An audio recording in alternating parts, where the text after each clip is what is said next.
Awesome. Yeah, go ahead, Hania. Sure. Hi, everyone. Thank you so much for joining me at the end of this wonderful event. My name is Hania Ibrahim, and I'm a client developer advocate at IBM, based in Egypt, Cairo. And my background comes from computer science and computer engineering. I graduated in 2018 from the German University in Cairo.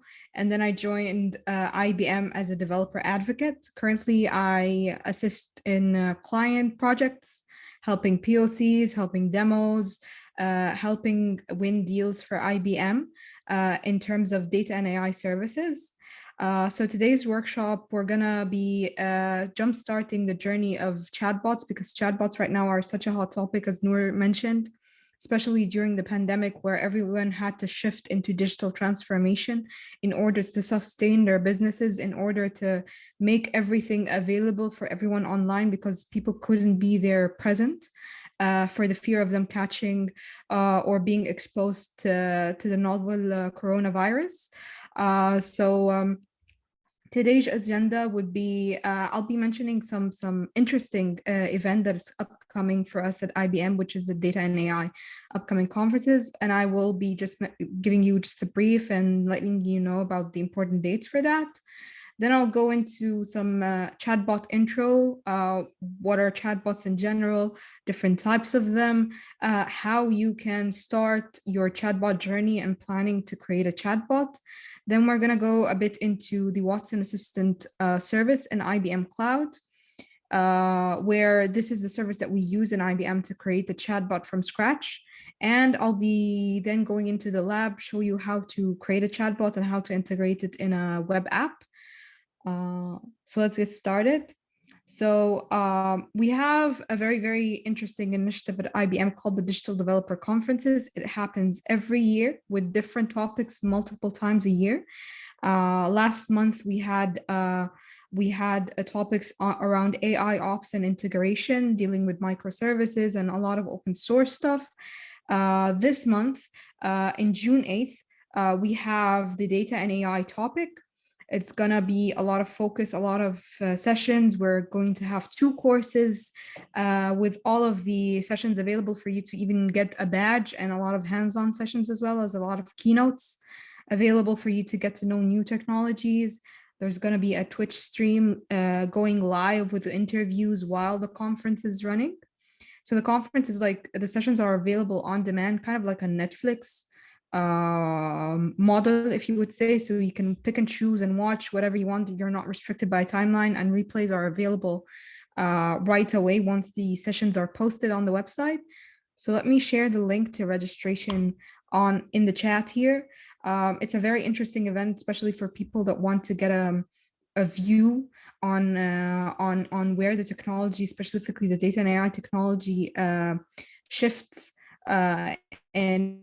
and how it's going to evolve in the future and upcoming trends. And you can even see how different communities of developers, data scientists, and professors and doctors all around the world just present technologies that they're working on, specifically on data and AI. There's going to be security as well further on in the year, I think around the third or fourth quarter of the year. And there's a lot, every time we have more and more topics so it's not just centered around data and AI. Every year we have more and more topics. So I think it's and it's free of charge to attend. So I think it's a very interesting concept that we came up with to give all of this sessions and education for people to get started and build themselves in terms of technology. Now, let's go a bit into detail about what are chatbots. Chatbots are essentially cognitive technology that is centered around AI that makes it possible for a computer to talk to a human as if a human is talking back, a human agent. This essentially happens using multiple technologies centered around data and AI, like natural language processing, analytics, and machine learning. and you can implement them all over multiple platforms, like through your phone, through apps, through desktops, even through ADMs as well, or through even the phone. So we have, I think, three types of chatbots, and this is how the chatbot, what we see right now, has evolved. We started at first with something called the rule-based or button chatbot, where essentially it's just the chatbot agent asking you a question and then giving you options or buttons for you to answer from. So you cannot type in your answer. You're just given like a multiple choice on what you can answer. So the developer of the chatbot or the AI itself is more limiting, and it's more guided that way. So if you write anything, it's not going to understand it. It's only going to understand what you give it. It's kind of like an if-else statement or something called the decision tree. If you're not familiar with it, the decision tree starts from the main node, which is the question. And then, okay, if they ask this question, you have these three options or these four options. And then if they answer this, then we go into the next question, or we get into the next form and so on. So kind of like a flow chart, if you would say. Then chatbots started evolving a bit, and they went into something called keyword recognition chatbots, where then you are not restricted by a multiple choice. You can input a sentence or a question or an answer to the chatbot, and then it recognizes certain keywords. And based on these keywords, it formulates its answer. There's a bit of a disadvantage when it comes to that, but if you don't input the correct keywords, or if you input conflicting keywords and you don't handle this case in your chatbot, where, for example, I want to reserve a hotel room, and I specified that I want it for 2 people, but I have a third person with me, and I don't input that I want an extra bed or something like that, especially if it's a child.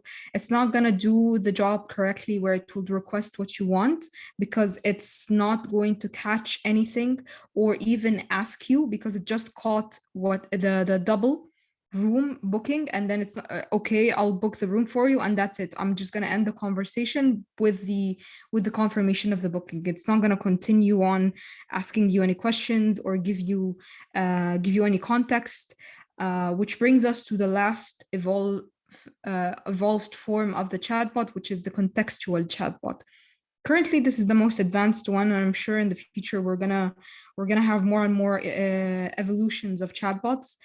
This is the one based on AI and NLP, natural language processing, and this is the chatbot that is continuously learning. It's not just learning from the examples that you give it. It's not just learning from the way you design the dialogue or the way you design the conversation. It is learning from when the user, the end users that you give the chatbots for them to use, input some stuff, and then the chatbot doesn't recognize it, and then you start retraining it or telling it, no, this should be something else, or this person meant this. It continuously learns by what the user tells it. So you would see that every time you use it, the accuracy gets better and better until it achieves the threshold of accuracy, as we would say, which is roughly around starting from like 85% upwards. So these are the types of chatbots. What we're going to be talking today about is the contextual chatbot, because this is what everyone is building right now. So now that we know what are chatbots in general and what are the types of chatbots that are available in terms of technology, why are people gravitating towards chatbots? Why are businesses shifting their model to include digitalization? Why are customer service centers shifting towards digitalization, and HR teams shifting towards digitalizations? It's simple 7-point answer. First of all, accessibility. You don't have to hire people to work 24/7. The chatbot can take over whenever there's whenever there's I would say like a lot of pressure on the people, because there are a lot of questions coming in, a lot of calls coming in, especially in a call center. It can take over starting, for example, 8 p.m. until 8 a.m. the next day. So give people less time, more time with their families, more time, more expensive save in terms of a business. And the second point is capacity. You would hire essentially in a call center maybe 100 employees, and then you would tell them you're gonna handle all of the question coming in for this particular teleco, and this teleco has hundreds of offers, hundreds of attends and hundreds of services, and you are expecting 100 employees to answer questions for a whole country on all of these topics. So, and sometimes the questions that come in into a call center can just be resolved with a simple, like, what is this offer? And then the answer back. These are questions that take time from problems that are coming into a call center. So if you have a chatbot that screens this, that answers the questions about offers, or answers the questions about how to renew my password, how to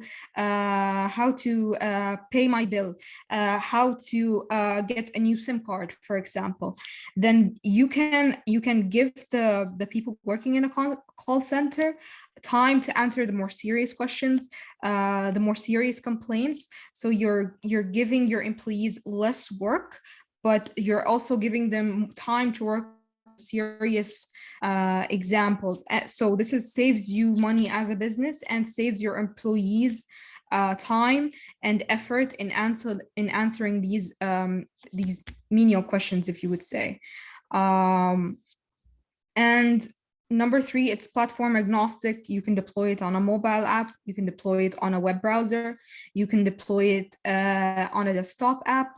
You can even deploy it through your phone.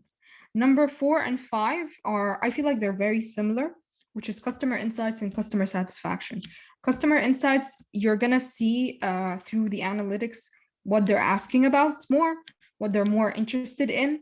If we go back to the teleco example, you can even segment them by area and see what area has more complaints about the internet, for example, or the call quality, or the way the connection drops, or how much money costs for something that doesn't work, and stuff like that.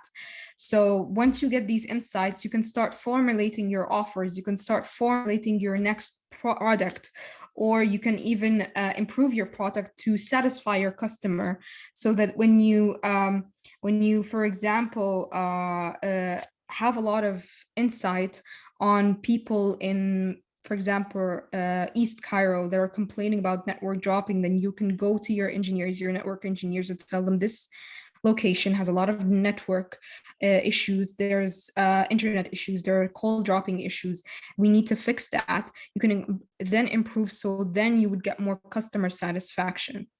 Number 6, it would be cost effective. As we've said in the other examples, you're paying less for time that is better spent satisfying customers with the more serious complaints. You're not gonna have to hire people to work 24/7 shifts. You can just give them the normal shifts and then have the chatbot answer the questions during the midnight or graveyard shifts and stuff like that. And then the final reason why people use chatbot, which is the most important currently, especially during COVID, which would be work automation. Chatbots we've seen a trend where food ordering apps or grocery ordering apps were relying on chatbots to answer questions or make orders on these apps for you to get your orders. We've seen automation sending the order to the shop, or sending the restaurant these, or through a chatbot in the middle, to save time, to save energy, so that everything could be up and running, and there's no lag in between relying on people that are overworked and that are better off handling other problems or complaints. Now, in order for you to get started on your chatbot roadmap, you need 4 main points, which are knowing your audience, keeping your goals specific, designing conversation workflows, and then designing and visualizing your conversations. Knowing your audience means that you know who's going to use your chatbot at the end of the day. For telecos, it's going to be customers that are coming in from all over. For example, I'm using Cairo, I'm using Egypt as an example. They're going to come in from all over Cairo, and in Cairo, in Egypt, and in Egypt we have different dialects of Egyptian Arabic all over the place. So people are going to come in. They're going to either type in English, they're going to type in modern standard Arabic, or they're going to type in Franco-Arabic. And Franco-Arabic can be divided into different dialects of Egyptian Arabic. So you can know your audience, know the way they're going to talk, know the way they're going to use the lingo, so that you can make the chatbot more inclusive, as well as not give them the standard answer of like, I don't understand what you're saying. Can you rephrase that? Once you know your audience and the way they're going to talk and the way they're going to think, you need to keep your goal specific. You need to know what your chatbot is going to address. For example, for a banking chatbot, or a fintech chatbot. Your chatbot's going to answer questions about credit cards. It's going to answer questions about debt accounts. It's going to answer questions about loans and specific types of loans. Maybe answer questions about locations of ATMs, location of branches. So you need to keep your goals specific and specifically state whether it's in the statement or in the greeting message for the chatbot, what this chatbot can handle, so you don't have customer dissatisfaction at the end. Because if you just create a chatbot and add it to the company website, and people just come in expecting that chatbot to be like a human agent answering everything, and you do not cover everything, then there's going to be customer dissatisfaction. So if you keep everything up and running and as transparent as possible, people are going to know, okay, this chatbot's going to answer all of the questions in these categories. So if I have questions in these categories, I'll just go directly to the chatbot. If I don't, I'll just call the call center. And then once you know your goal and once you know your audience, you're going to start designing the conversation and the conversation flow. You're going to start defining what are the intents, what are the specific questions, how they're going to be phrased, give examples, start getting user examples. Maybe if you have a call center, you start getting, transcripts of these calls and putting them in a way so that you can input them and upload them to the chatbot. And then once you're done with that, you're going to visualize the user conversation, how the conversation is going to flow. Okay, we're going to start with a greeting. And then once the greeting starts, maybe I'll ask him for his name so that I can save his name. And once the chatbot always replies, it's going to reply, okay, Hania, here's the answer to your question, for example. And then you can, okay, I know if they're going to ask about a credit card, they're going to ask about the different types. They're going to ask about how to apply for it or how to cancel it. So in the visualize user conversation, sometimes you're going to find yourself coming up with more and more user examples that you did not specifically think about in the previous 3 steps, because you're also designing the user conversation with the business end users in place. So as a developer, you're going to go to the team requiring this chatbot and telling them, okay, here's the user stories that I came up with. Here's the conversations that I came up with. And they're going to give you input and tell you, okay, I know that these are very inclusive. They're going to cover all of the questions, but we've had people coming in asking, once they start asking all this, they're going to be interested in stuff like that. And a hint as well, sometimes people can upsell their products in replies in the chatbot. So for example, a person is going to ask about an offer in a telco, and we know that this offer is a bit of an old offer, and there's a new offer coming in that is similar, but it's going to offer a lot of stuff and a lot of attractive stuff to the customer. So you can answer the question, and then once you're done with that answer, you can add an additional reply saying, okay, I know you're interested in this, however, we have this new offer. Here's a link to more information about it. I feel like it suits you or suits your needs better based on what you have previously asked. So this is a way for you to upsell your products. Now, in order for you to get started on your chatbot journey in IBM, we have something called IBM Watson Assistant. IBM Watson Assistant is a service in IBM Cloud that is built using AI, machine learning, and natural language input and processing, so that it can simulate the way a conversation flows between real life people. It can be integrated with all of the Watson services that we offer, like tone analyzer, so that you can see where a person's starting to get angry. So you can redirect them directly to a human agent instead of them being in a loop. They're not satisfied with the way the chatbot is answering their question. You can integrate it with voice capabilities like text to speech and speech to text, so you can have it be voice enabled. You can integrate with it something called Watson Discovery, where you can input manuals and FAQ questions, and then if someone asks an FAQ question, it comes and retrieves the answer from this document, so you don't have to do anything manually by inputting this. You just have it in hand, and you just tag, this is a question, this is an answer, this is a question, this is an answer, and it's just going to retrieve this directly right away. So it's an interesting technology. Just something to think about if we're going to do other workshops as well. So the main components of Watson Assistant, I would say there are three main components. The first component is an intent, which, like I said, the intent is what the user is going to communicate. It's the question that the user asks the chatbot. So, for example, an intent could be forgetting password or password change. So in password change, when you're defining an intent, it could be, the user examples would be, I can't log in. How can I change my password? I forgot my password. I want to change it. How can I reset my password? I don't remember my username or password. What do I do? So the intent is going to be forgetting a password or resetting a password, and these are all the examples that you would input for it. Specifically, would require for an intent to have like a minimum of or at least 5 examples for it to be starting to get accurate, and then you can add on later on to it more as users start using your chatbot. Now, the second component is an entity, which are words and objects that give more context to the conversation.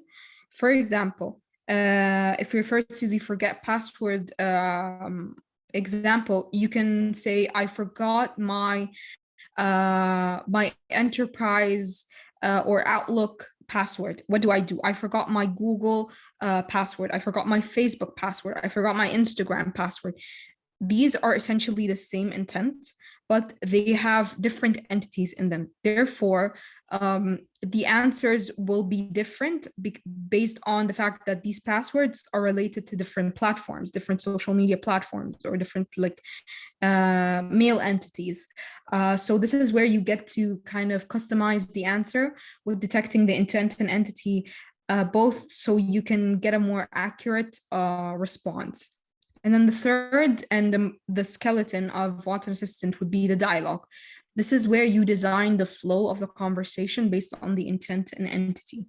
So this is where you say, okay, if you detect this intent with this entity present, here's how you reply to it, or here's the action that you need to take in order to satisfy the customer. Or for example, if a customer asks you, I want to make an order, this is where you start asking him the form questions in order for you to start making the order for him through the chatbot. So these are the three main components of Watson Assistant that we're going to see shortly in the lab. This is kind of a picture of how Watson Assistant works, or how actually the dialogue works. So the input comes in here in point one, and then we have in the dialogue, we have multiple nodes.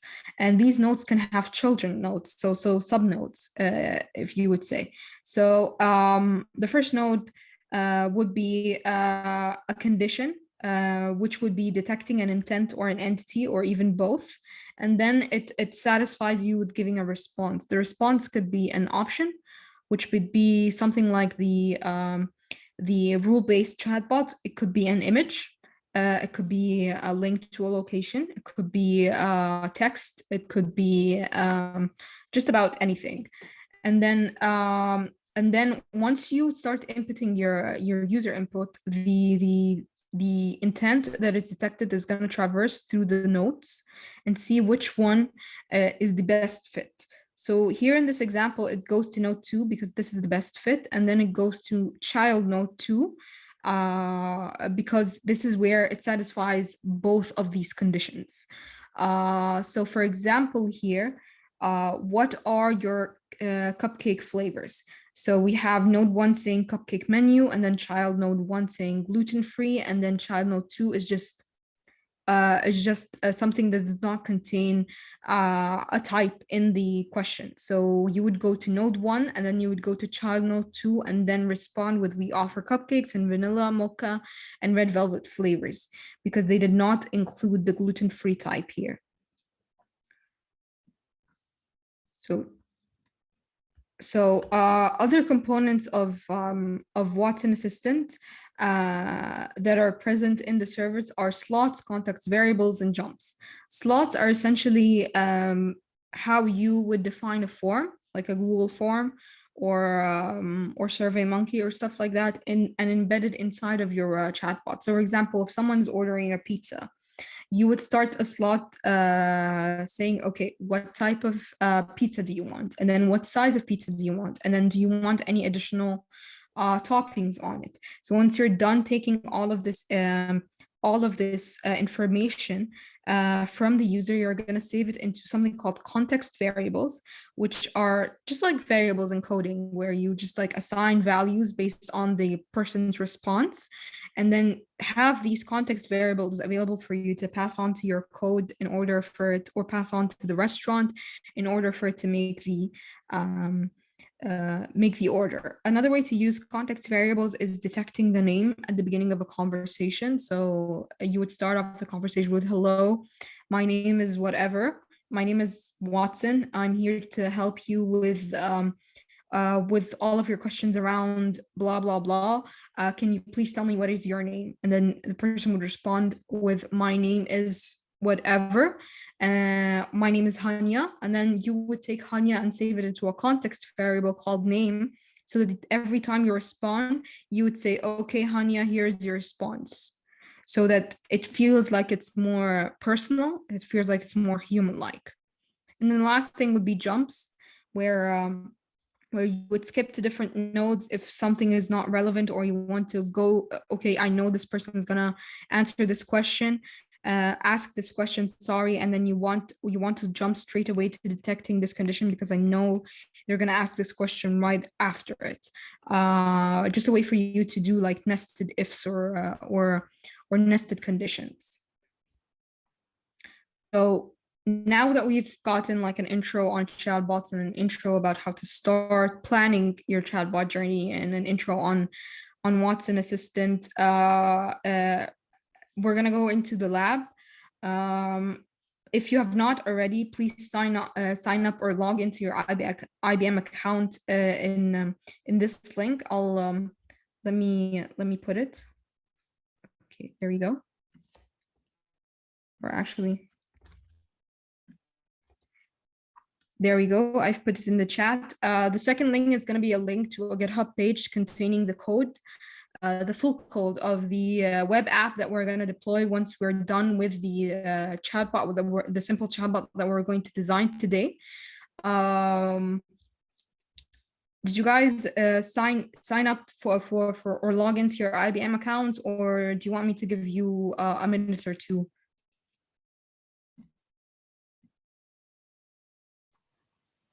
think let's give them a minute, Hania, just to make sure Sure. that they're ready. But until then, I just had a question that I posted in chat. It's related to the contextual chatbots or supervised versus unsupervised learning.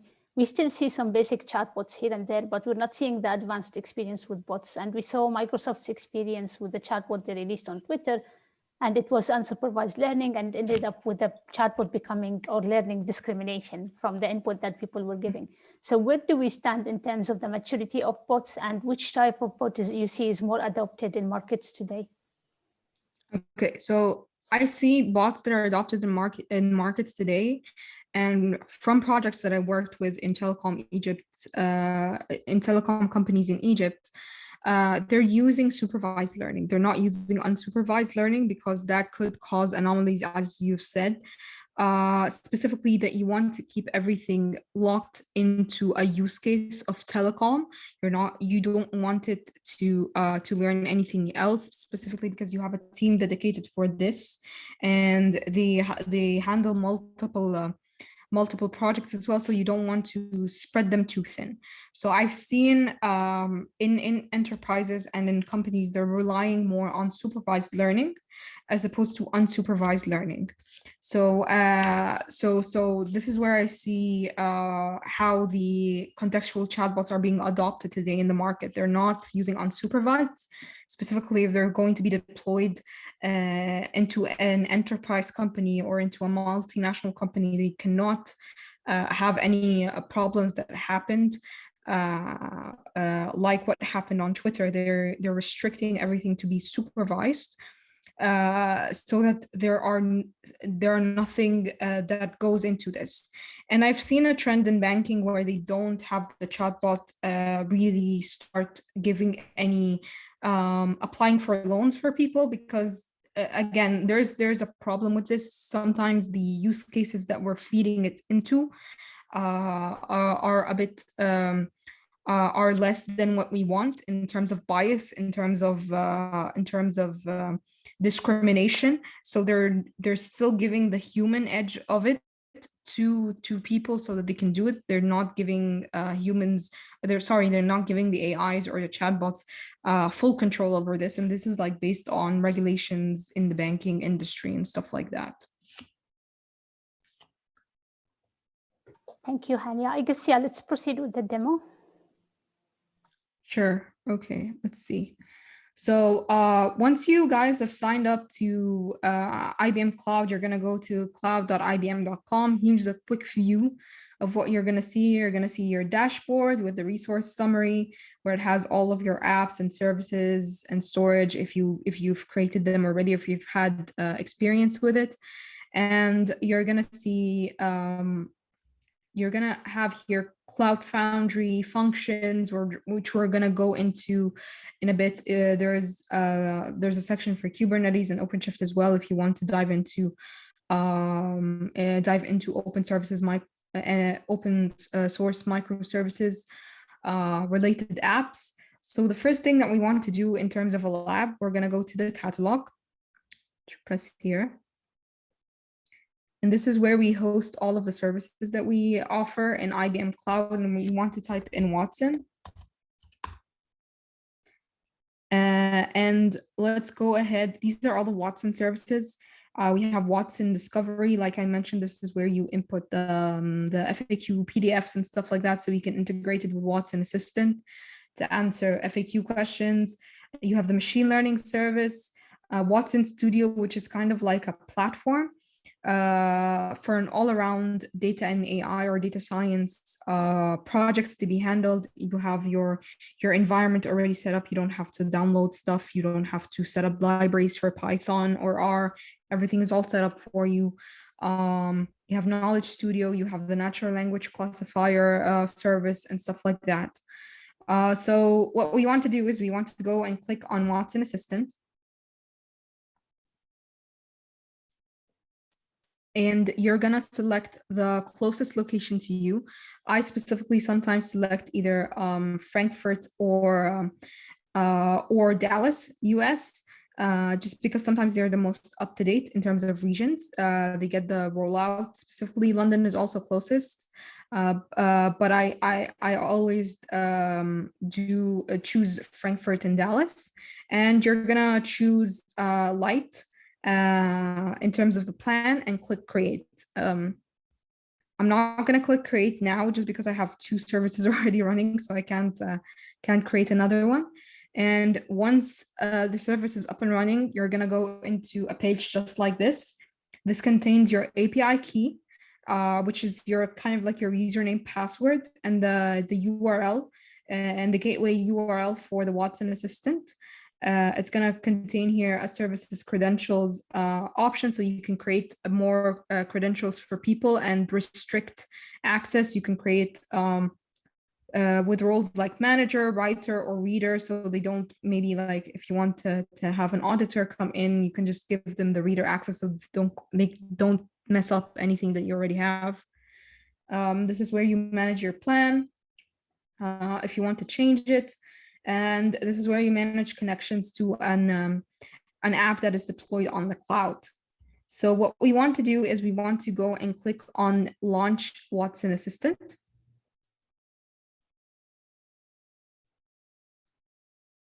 And the first view that you're going to see is the assistant view.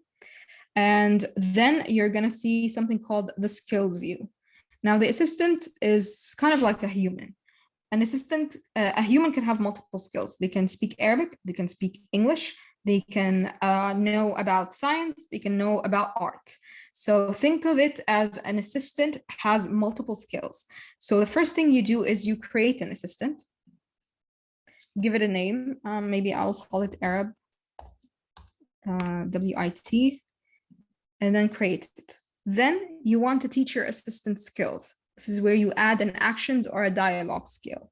Now, we don't have a skill yet ready in hand. So we want to go to the skills section and we want to create a skill. And we're going to choose a dialogue skill. A search skill is where you sync up with the Q&A service, Watson Discovery, so that you can add it. It's part of the Plus plan. So right now we're demoing the dialogue skill. Then we're going to give it a name.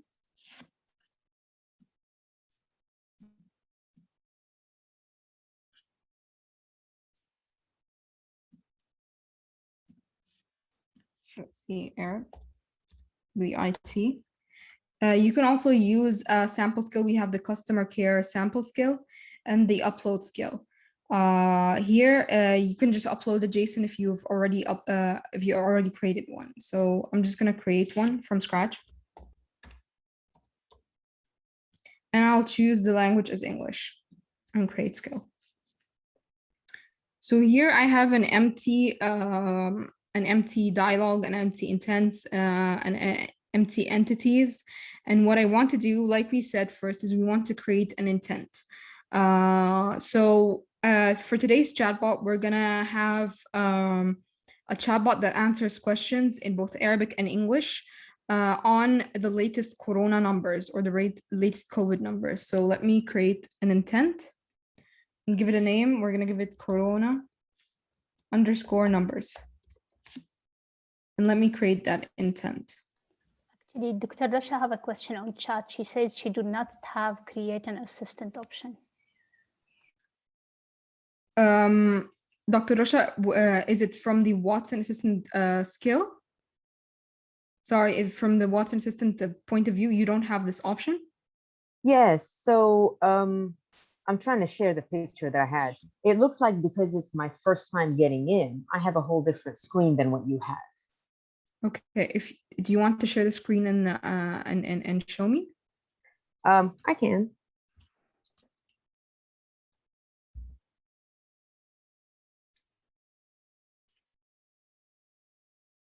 Oh, well, I can share. I can't see the screen itself, but I can share the snipping tool picture that I got. So this is the screen.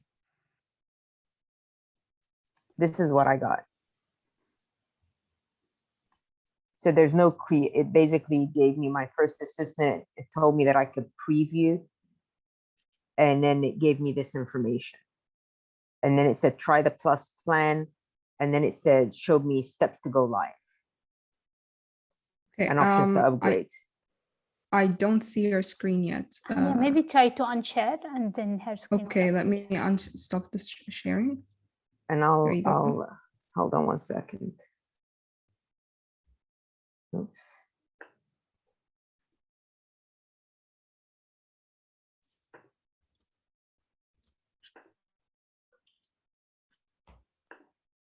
Okay, I'm gonna share this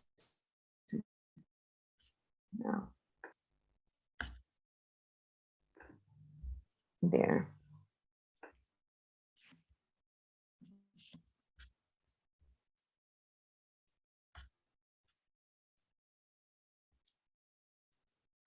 I only see black screen, honestly. Yeah, I see Rasha Morsi has started sharing screen.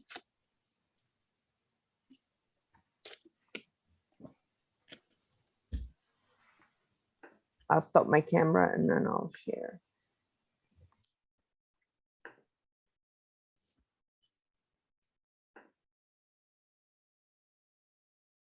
Do you see it now? Yes. Okay. Yes. Okay, so that's you're actually at your first, the assistant is actually created. So this is because this is your first time creating the service. It creates a sample dialogue and a sample assistant. So if you want to click on the dialogue and click on the 3 buttons, like in the right. So you see my first that skill. one? No, in the dialog box. Yeah. You see my first skill. If you look at the if middle, you go a bit to the left. Yes. There. Yeah, Okay, yeah, these 3 dots. And you can remove this because this has nothing in it.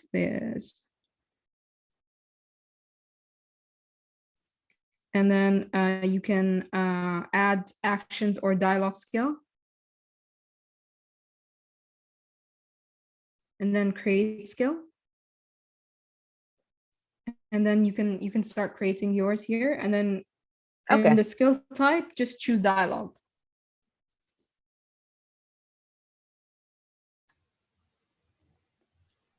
Oh, here? Okay. Yeah. All right, thank you. So back to you, Hania. Let me reshare. Okay.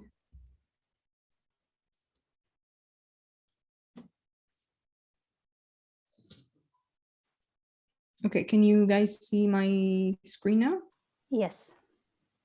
Awesome. So we just created the corona numbers intent. Now we want to give it examples so it can start detecting the intent. So I'm just gonna do like simple examples, like latest corona numbers, and then latest corona numbers in, as opposed to like in terms of including a country, and then maybe latest corona numbers in Egypt, and then maybe latest corona numbers in Saudi. And then add the examples. So now that I have it in English, I want to create an intent to have it bilingual in Arabic. So I'm just gonna call it AR corona numbers. And then I'll create the intent. Then I want to add the examples. So I'll just add an example of كم عدد الحالات COVID-19 الموجودة, which translates to what are the number of cases of COVID present. And let's see, let's include the countries as well. So it's the same question, just including Saudi in the end. And let's include Egypt for, there we go.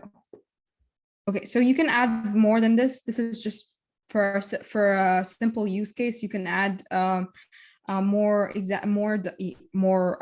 of rephrasing the question, like كم عدد مرضى COVID-19, which are how many patients who have COVID-19 right now. Or you can rephrase it in both English and Arabic. Like I said, a minimum of 5 is where you start achieving like accuracy for Watson, but for our case right now, we're just gonna leave it to 3. And then we're gonna go in and create an entity. Our entities are gonna be the countries that we detect, like the countries we inputted in the in the questions. And this isn't necessarily for detection. This is necessarily for when you write Egypt in Arabic or a country name in Arabic. So let's see, let me switch.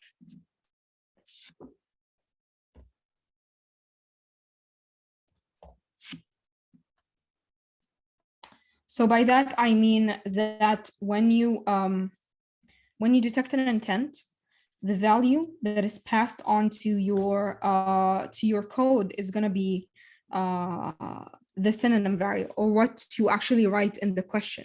So when I write in Arabic, كم هي عدد الحالات في السعودية, which is what are the number of patients in Saudi, it's going to take كلمة السعودية in Arabic and pass it on to your API or pass it on to your code. And sometimes when you're using third-party code in order to get numbers, in order to get statistics, like what we're going to do today, we're going to use the Johns Hopkins numbers, which is used all over to get the accurate number of COVID. They detect only country names in English, not in Arabic.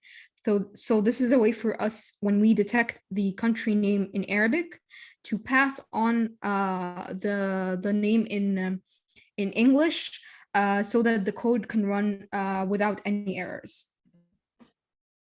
So now that we have two examples of the countries, you can add more to this as well. And we've enabled fuzzy matching, meaning we've enabled typo detection, or when it detects Saudi, it would actually detect Saudi Arabia as opposed to having to write the full thing. Let's go ahead and start building our dialogue. So in our dialogue, automatically, we're going to have a welcome node and an anything else node. A welcome node is something that starts automatically. It's going to say, hello, how can I help you? And it's going to wait for the user to start asking questions. This is where you see where it waits for start asking questions, waiting for a reply. You can choose for it to jump to a node to start detecting or to start asking questions. But normally it waits for someone to start asking it questions. You can also just kind of customize this and say maybe, hello, hello, I'm the COVID.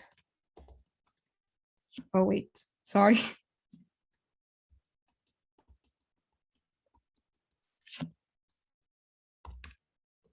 I'm the COVID chatbot. And you can actually input another variation of that in Arabic. So it actually replies or starts the conversation right away with both of them, so that people can detect and say, okay, this chatbot is bilingual. So I'm just going to ask a question in Arabic or in English. So that's a way for you to do it. Now we're going to start with the anything else node. The anything else node is always at the end of the dialogue. This is where things that you don't detect in your dialogues go for a reply. So if someone in a banking chatbot asks you about teleco, or asks you even about how the weather is today, this is where you say, I did not understand. Can you please try rephrasing? Or can you reword your statement? I don't understand, or I didn't get your meaning. Sometimes people do intents that are called general intents, which are general greetings, general questions, questions that are not related to it, just kind of to give it more of a human-like feel. But that's not something that is that's something you have to do. It's just kind of an optional thing for you to do if you want to have your chatbot be a bit more robust. So let's start by creating our first node. We're going to create, sorry, let me move that node. Delete that. Okay, we're going to click on welcome and then add node, so that the node is between the welcome and anything else node. And the first thing that we want to do is we want to have it detect an intent, and our intent is going to be corona numbers. And then we also want it to detect the country. And we're going to choose any. So it could detect any country that we already inputted. It doesn't have to be a specific country from the examples we gave. You can also just add, like the is and a specific certain thing, or is not, greater than or less than, specifically if you're giving the values as numbers or as ranges. And then responds with, and then the answer. Okay, so the answer we're gonna use is gonna be something from an API, third-party API from Johns Hopkins. So what we want to do is we want to go to the customize section here. It has the slots that we mentioned, multiple conditioned responses, where if someone inputs latest number in or for example, I want to order a medium pizza, it's going to reply back stating, okay, these are the available medium pizzas, which one do you want?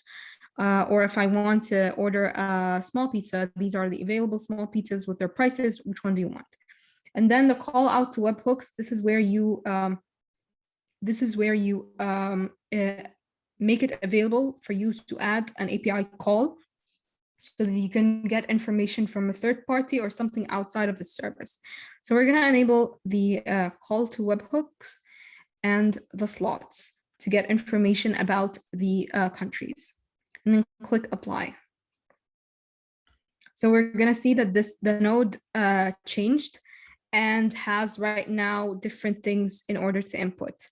The first thing is this is for the slots. So check for a condition, save it as, and if it's not present, ask for it. So what we want to do is check for the countries, any country, and save it into, this is the $sign is for the context value. And if not present, ask for please enter valid country name.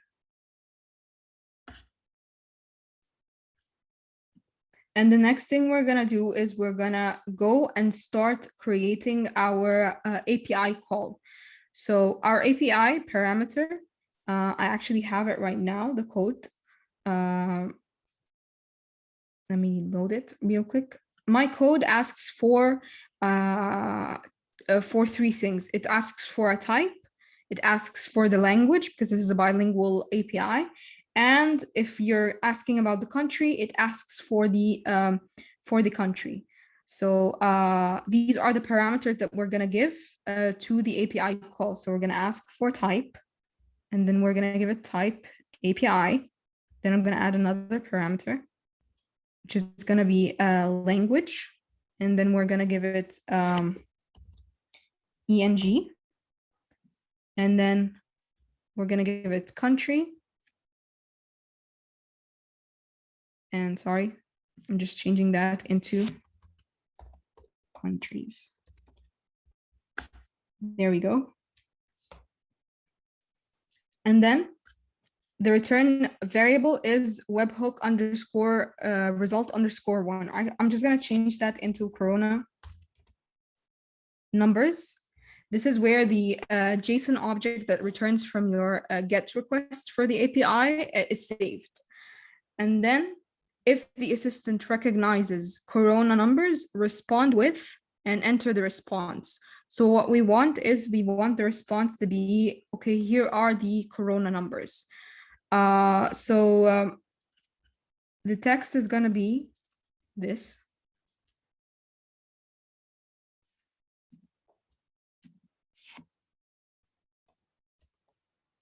These are all the corona cases found in, and then the context variable for countries. And this is going to include everything. And then we're going to add another text response that actually includes the result of the API call. So let me add that. So our okay, so this is corona numbers. and then country. Okay, so this is the actual JSON object, and the JSON object contains a wrapper called .result. If you see it here in the code, this is what actually returns. So it's going to return result, total cases, total number of deaths, total recovered, and then the source, just for legality's sake. And then we're going to save that. And let me just change that name of it so that we're consistent.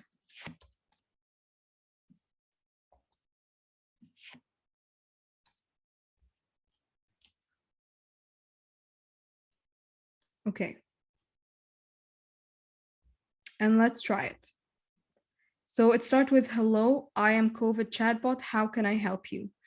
And oh, one last thing I actually forgot to do is in the options, you're going to have webhooks here. And you're going to want to add your URL for the request. I have here my URL.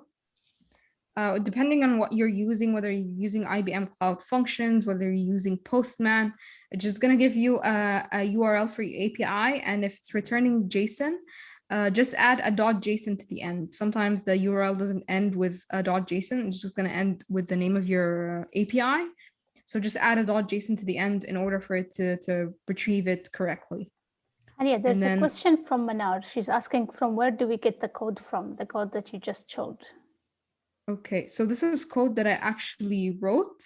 However, I can share with you guys, I can send it to you, Noor, and you can share with the participants if you want. Yes, please. Because I don't think we can post that in the chat. It's not gonna come out correctly. So let's try it out. I'm just gonna type latest corona. If you can send it as a file, I can attach it as a file to the chat. Yes, I'll do that after the session in Egypt.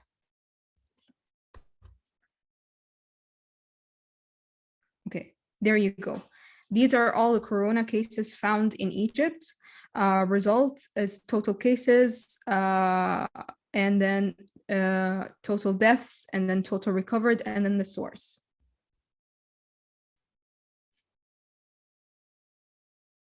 There we go.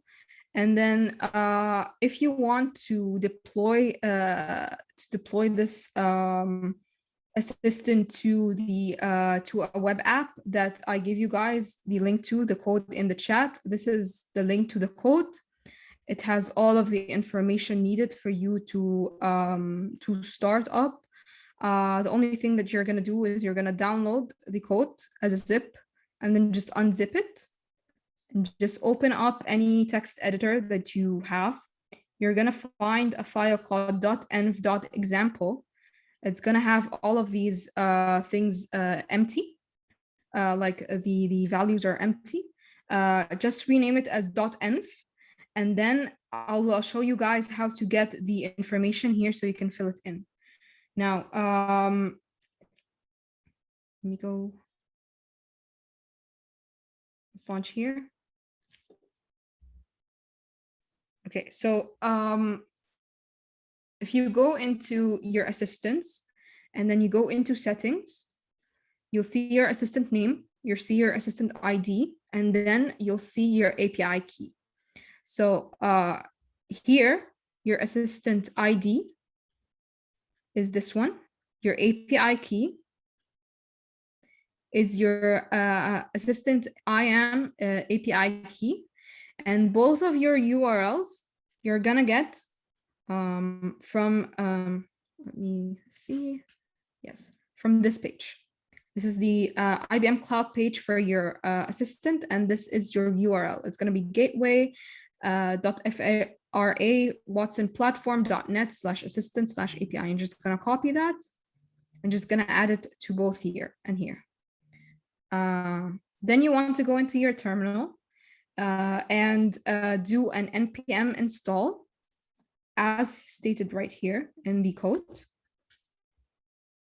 So after you input all of the information, you're just gonna do an npm install in your terminal in the folder that you're in, and your npm start. And once you're done with that, you can start seeing your code running at localhost 300.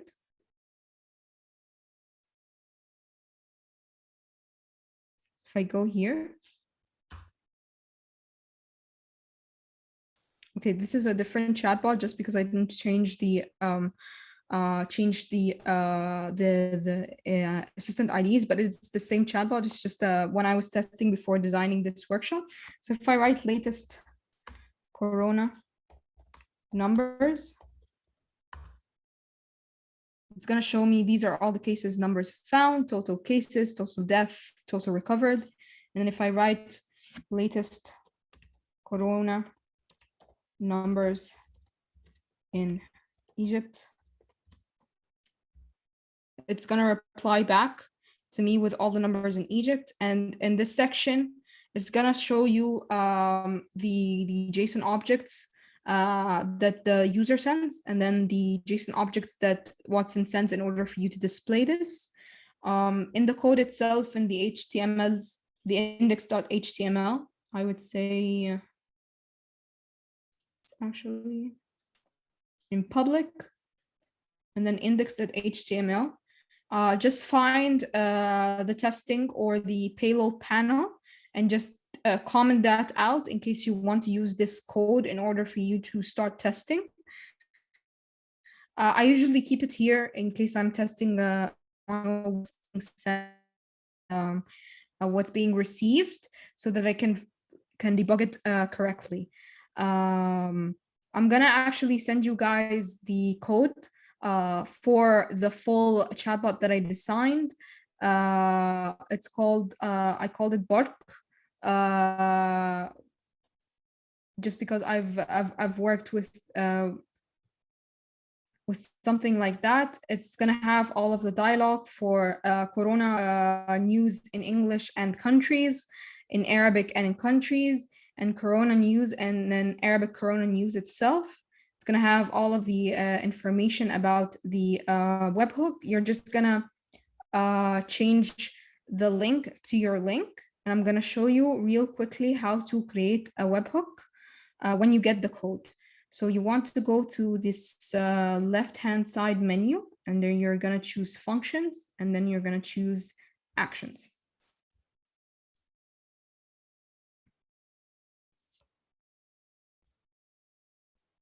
Okay, so you're gonna go choose create, then choose action, give it a name, Arab, WIT 1, and then choose Node.js 12 because the code written for this is in Node.js 12, and then click create.